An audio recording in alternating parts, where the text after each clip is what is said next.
할렐루야, 이 새벽에 하나님의 말씀을 사모함으로 나오신 우리 모든 성도님들을 축복하고 환영합니다. 오늘 우리에게 주신 하나님의 말씀은 민수기 5장 11절부터 31절까지입니다. 본문이 좀 긴 관계로 봉독은 23절부터 31절까지 하도록 하겠습니다. 제가 봉독하겠습니다. 제사장이 저주의 말을 두루마리에 써서 그 글자를 그 쓴물에 빨아놓고 여인에게 그 저주가 되게 하는 쓴물을 마시게 할지니 그 저주가 되게 하는 물이 그의 속에 들어가서 쓰리라. 제사장이 먼저 그 여인의 손에서 의심의 소재물을 취하여 그 소재물을 여호와 앞에 흔들고 제단으로 가지고 가서 제사장은 그 소재물 중에서 한 움큼을 취하여 그 여자에게 기억나게 하는 소재물로 제단 위에 불사르고 그 후에 여인에게 그 물을 마시게 할지라. 그 물을 마시게 한 후에 만일 여인이 몸을 더럽혀서 그 남편에게 범죄하였으면 그 저주가 되게 하는 물이 그의 속에 들어가서 쓰게 되어 그의 배가 부으며 그의 넓적다리가 마르리니 그 여인이 그 백성 중에서 저주거리가 될 것이니라. 그러나 여인이 더럽힌 일이 없고 정결하면 해를 받지 않고 임신하리라.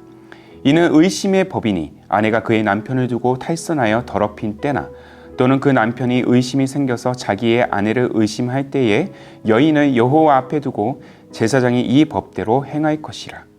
남편은 무죄할 것이요 여인은 죄가 있으면 당하리라. 아멘.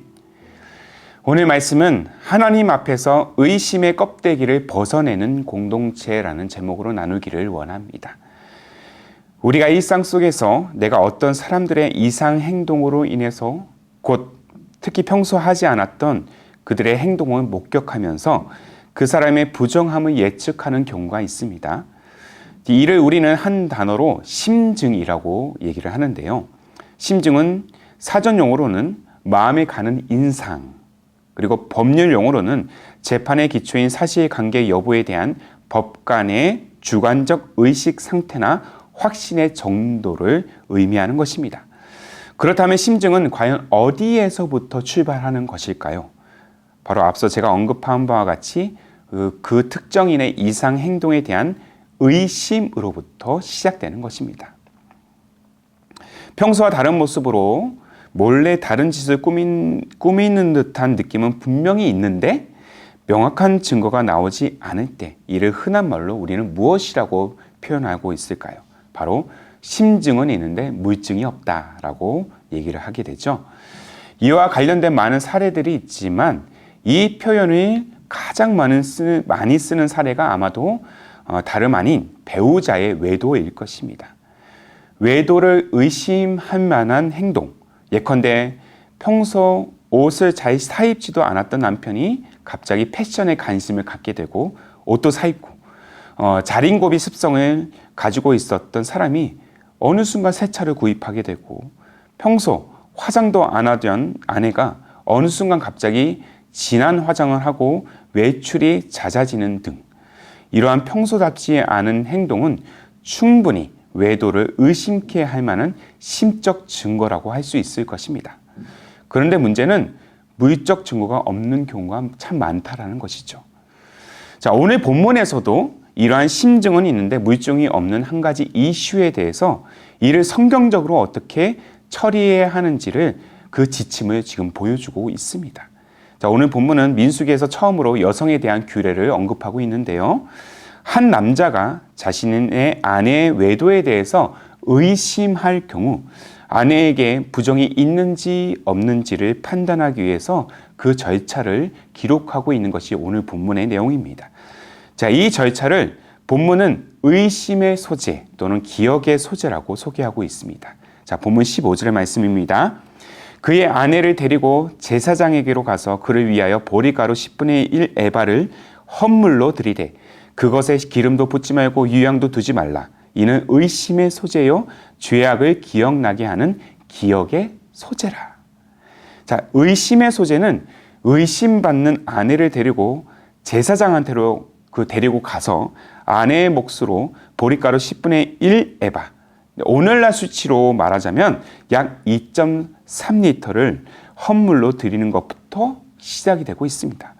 자, 그 헌물을 받은 제사장은 그의 아내를 하나님 앞에 세워서 머리를 풀게 하고 의심의 소재물을 두 손을 들게 한 후에 제사장은 이른바 저주를 내리는 쓴물을 여인에게 마시게 합니다. 그 쓴물을 마신 여인에게 아무 이상이 없으면 그녀의 결백이 밝혀지게 되는 것이고요.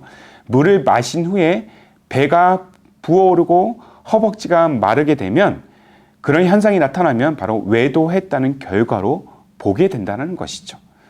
어쩌면 이 모습은 현대 문화의 관점에서는 이해하기 어렵고 남편의 의구심을 해소하기 위한 하나의 방편으로, 반면에 또한 여성의 인권을 억압하는 관점으로 바라볼 여지가 있는 문제입니다. 그러나 성경학자들은 여성의 지위가 현저히 낮았던 이 고대 근동 문화권에서 이 규례를 바라볼 때 이 의심의 소재는 오히려 여성들의 부적절한 죄책과 비난에서 벗어날 수 있는 그 길을 제시한다는 점에서는 오히려 의심을 완전히 해소할 수 있도록 여성의 인권을 보호할 만한 제도적인 장치라고 보고 있습니다.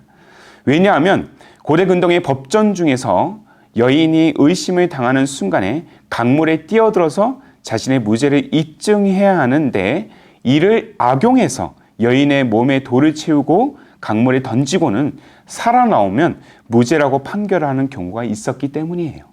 쉽게 말해 남편의 의심만으로도 충분히 죄를 규정할 수 있고 여인을 죽일 수 있는 그런 상황이 있었다라는 것입니다.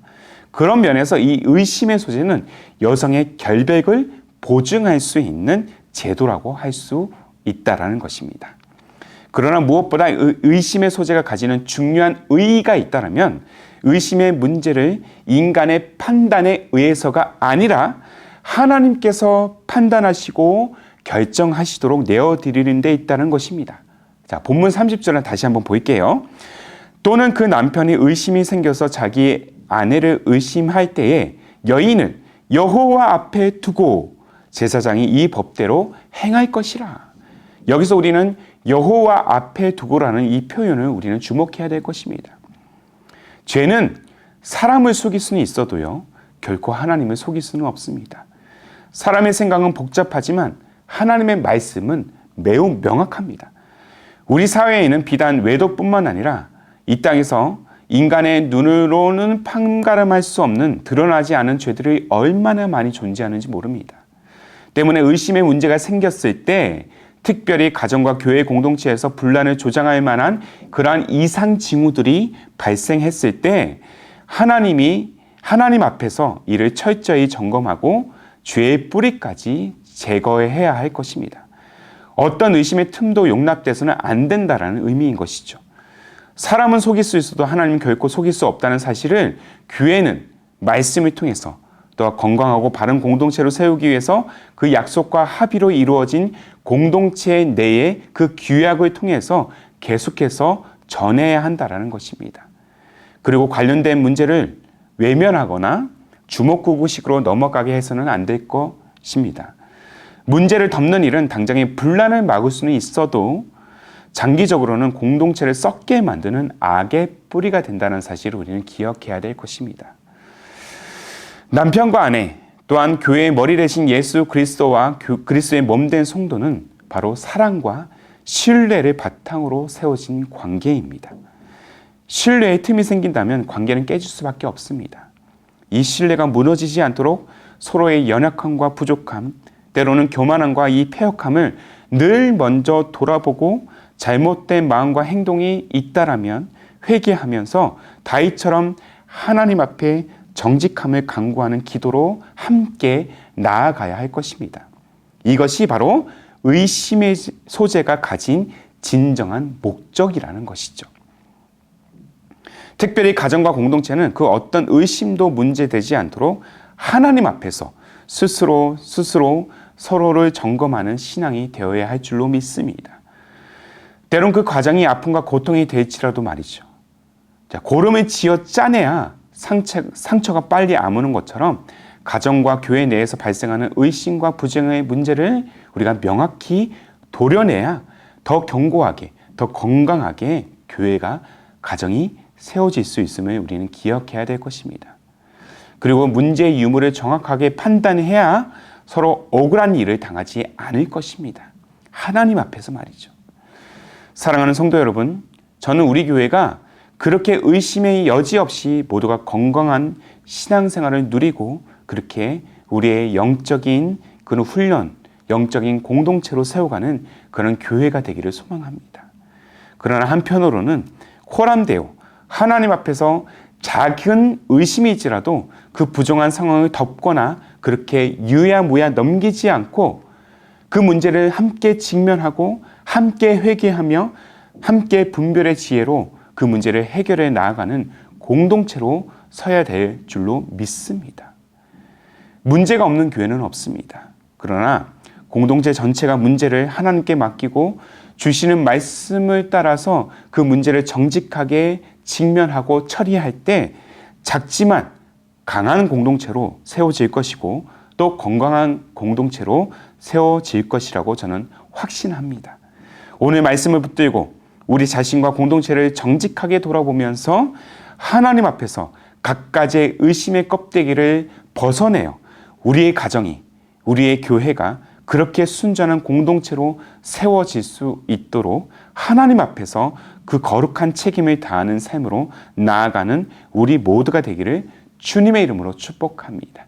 의심을 걷어내고 우리가 주어지는 문제 앞에서 하나님의 말씀에 따라 순종하며 나아갈 때 때로는 그 과정이 아픔과 고통을 동반한다 할지라도 그 모든 회복의 과정을 통하여서 우리의 신앙이, 우리의 가정이, 우리의 교회가 더 견고하게 세워지는 그런 여정으로 나아갈 줄로 믿습니다. 그렇게 우리가 공동체를 바라보며 말씀 앞에 서서 하나님 앞에서 신실한 믿음의 여정으로 한 걸음 한 걸음 나아가는 그런 여정이 되시기를, 그러한 저와 여러분의 삶이 되기를 주님의 이름으로 축복합니다. 아멘. 함께 기도하겠습니다. 살아계신 하나님, 때때로 우리 인생은 주어진 과정과 공동체를 향한 그런 신의보다 저마다 가진 자기 욕심에 따라 살아갈 때가 있음을 고백합니다. 또한 이러한 부정한 모습을 보면서 서로를 의심함으로 신뢰가 무너지는 것들을 종종 보게 됩니다. 우리를 하나님의 거룩한 자녀로 삼으시고 일상 속에서 거룩한 책임을 다하도록 부르시는 하나님, 우리 자신이 이 코람데오 하나님 앞에서 우리의 책임을 알고 한치의 의심 없이 건강하고 순전한 신앙의 여정으로 나아가도록 성령이여 우리를 인도하여 주옵소서. 다만 혹여나 우리 가정과 교회에 의심될 만한 문제가 발생했을 때 그 문제를 회피하지 않게 하여 주시고 하나님의 말씀 앞에서 모든 의심을 벗어내어 순전한 공동체로 나아가도록, 그러한 공동체로 세워지도록, 그것이 때로는 아픔이 따를지라도 의심의 상처를 회복하는 그 건강한 공동체가 될 수 있도록 우리의 가정을, 우리의 교회를 그렇게 세워 주옵소서. 이를 위해서 우리에게 맡겨진 거룩한 책임을 다하기를 원합니다. 부디 우리 영혼이 먼저 의심의 껍데기를 벗어내고 순전한 자녀의 삶으로 나아가도록 인도하여 주옵소서. 그렇게 우리를 거룩한 여정으로 인도하시 우리 주님 예수님의 이름으로 기도하옵나이다. 아멘. 오늘도 주신 말씀에 따라서 우리 두 가지의 기도 제목을 붙들고 함께 기도하기를 원합니다. 코람데오 하나님 앞에서 우리의 거룩한 책임을 따라 한치의 의심 없이 건강하고 순전한 신앙의 여정으로 나아가도록 우리를 인도하여 주옵소서. 한 걸음 더 나아가 가정과 교회를 무너뜨릴 만한 의심의 문제가 발생했을 때 회피하지 않고 말씀 앞에서 모든 의심을 벗어내어서 순전한 공동체로 나아가도록 주님 인도하여 주옵소서. 이 두 가지의 기도 제목을 간절한 마음으로 함께 고백하면서 기도로 오늘 하루의 삶을 열어가시기를 바랍니다. 함께 마음을 다해 기도하겠습니다.